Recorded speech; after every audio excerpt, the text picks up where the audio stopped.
If that concludes the superintendent report, that brings us to item number 13, approval of the minutes for the July 13, 2020 board meeting.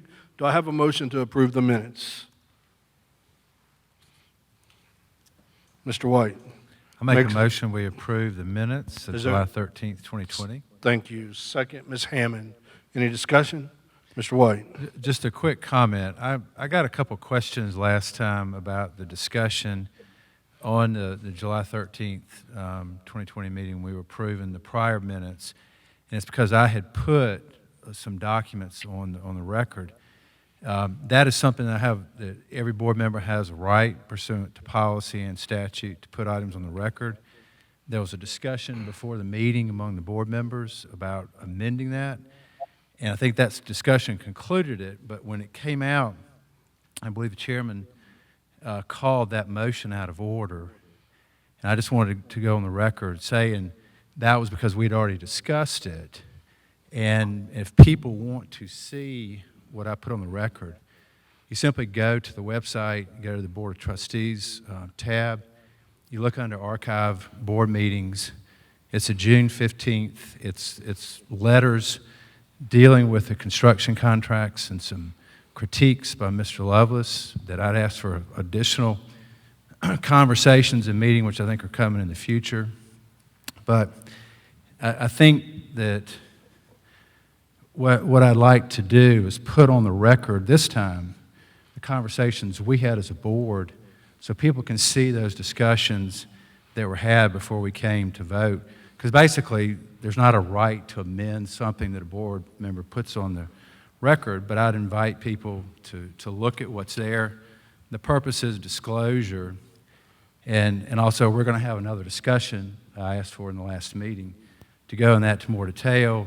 And I'd also just comment that our original discussion started in December in 2019 in that video, and people, if they want some additional background, they can go there and hear that and read those letters, and then I would invite them to come at least listen to the next meeting where we finish and conclude that conversation. Mr. Chairman, I'd like to make a Thank comment you. to Hold that. on. I will recognize you in just a moment.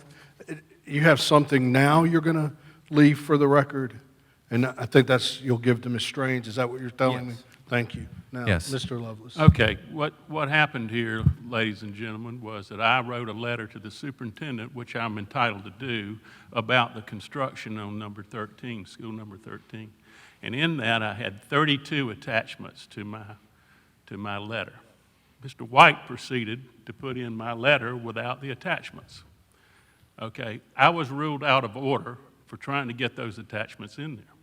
Those attachments described everything that I had included in my letter. And I find it highly irregular in the middle of a discussion such as this that somebody would bring that back up and put the points out there without putting in all of the pertinent information. And what he did, you can only put in certain number of things into the record.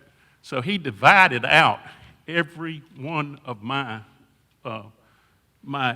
questions that I asked and put them in as a separate page rather than, and that therefore he was able to do that and get it in the record without exceeding the limit.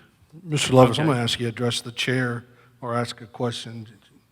Do you have a question, Mr. Lovelace? No, I mean, I'm just clarifying what Mr. Thank you. White is putting And out to there. be specific, the reason the motion that we're referring to in the minutes were ruled out of order because there's specific policy, and I shared that on multiple occasions with you, that outlined how to add something to the minutes. Are there other questions? As many as favor the adoptions of the minutes for the July 13 meeting will raise their hand. And I have the two online. That's unanimous. Now I'll entertain a motion for item number 14, approval of the minutes from July 23rd, 2020, special called board meeting. Do I have a motion? I move we Ms. approve Hammond? the minutes from the July 23rd meeting. Thank you. And I see Ms. Hutchison raise her hand to second. Any discussion on these minutes? As many as favor the approval of those minutes will raise their hand. And that is unanimous, including online. That brings us to public participation. The board values public participation and encourages public participation. We respectfully ask that you adhere to the procedures and the decorum provided in Board Policy BEDH, public participation at meetings. Your comments should be limited to 3 minutes. Dr. Harris will keep time. I know he's a little further away than usual. You may not hear the buzzer, but I certainly will let you finish your thought, but please wrap up as you see Dr. Harris indicate. And Board Policy BEDH is available online should you need to reference that. We'll first recognize, we have two tonight, Jean Washington.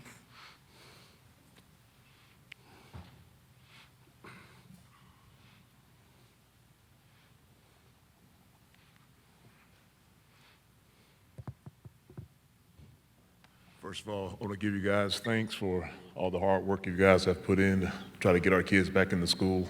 I'm a parent of 2 girls. One goes to River Springs, and one is about to attend Dutch Fork High School next year. So thank you guys for all your hard work that you've done.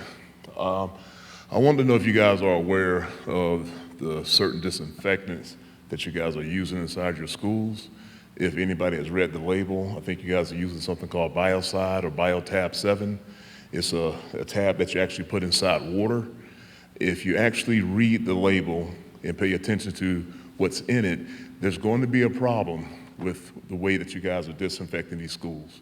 And you need to pay close attention to it because it could cause dermatitis to a lot of kids, inhalation, lung problems, asthma, because when you drop these tabs in at a solid form, it goes to liquid. But as you spray it, it's going to go back to its original form. So there's going to be a residue and it's going to be a buildup. So you got to understand that when that happens and it goes back to its original form, the dust comes up, it clouds around, they're going to touch it, you're going to have other issues, you're going to have skin problems, lung problems, and things of that nature. So I just want you guys to take a hard look at the type of disinfectant that you guys are using for these buses, the disinfecting of schools, because people really have a problem distinguishing disinfecting and cleaning. There's 2 separate things, and that's all I wanted to make you guys aware of, okay?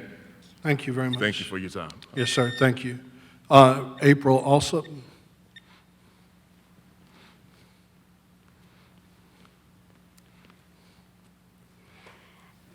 My name is April Alsop, and I appreciate the opportunity to speak this evening. I'm the proud parent of a rising 5th grader at Irmo Elementary and a rising 7th grader at Irmo Middle.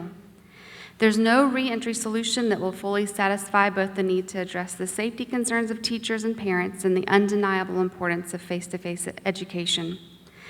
Although I feel confident, district leaders are working hard to achieve as much balance as possible. I'm concerned over the number of stakeholders in our district who have expressed upset and discontent over communications from and with the district, which have at times not seemed open and easy. I appreciate the opportunity to email questions to the reentry email address, but it seems the load of inquiries has at times made it not a very efficient process. And while I appreciate some of the information we received this evening that seems to address some of the parent and community concerns of that, of great concern to me is the number of teachers from across all schools in our district who have expressed that they have felt left out of the conversation and uninformed as plans for reentry are made and presented.